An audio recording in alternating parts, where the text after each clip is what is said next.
ভোর এখন 5টা মতন বাজে, যাব মর্নিং ওয়াকে। একটু সকাল সকাল উঠলে আবার এই পায়রাগুলোকে বাড়ির সামনে বসে থাকতে দেখা যায়। একবার করে উড়ে যাবে, আবার এসে বসবে।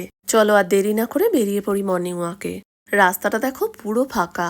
ভোর 5টার সময় উঠতে একটু কষ্ট হয় ঠিকই, যদি একবার কষ্ট করে উঠে পড়ি জানো, বেশ ভালোই লাগে এই টাইমটায় হাঁটতে যেতে।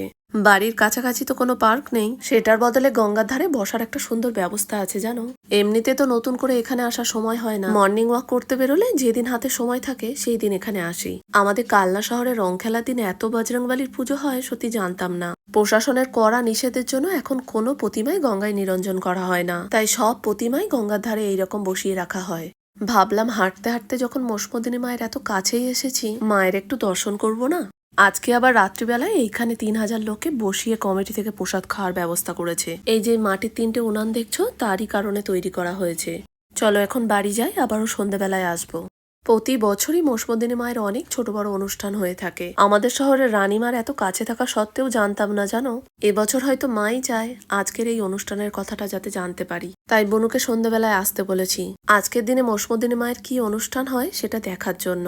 এই রাস্তাটা দিয়ে গেলে আবার মায়ের মন্দিরটা আমাদের বাড়ি থেকে একটু কাছেই হয়।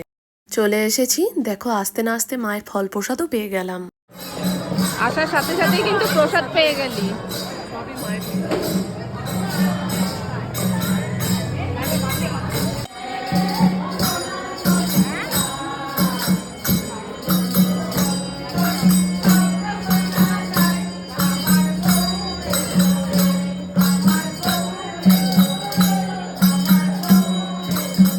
এটা হচ্ছে মোসমদিনী মায়ের কীর্তন। প্রতি সপ্তাহে শনি মঙ্গলবার করে এখানে হয়ে থাকে। সকালে যখন মায়ের দর্শন করতে এসেছিলাম, তখন এসে এখানে এক জেঠিমার মুখ থেকে শুনি আজকের এই কীর্তনের ব্যাপারটা। এই বসবে না।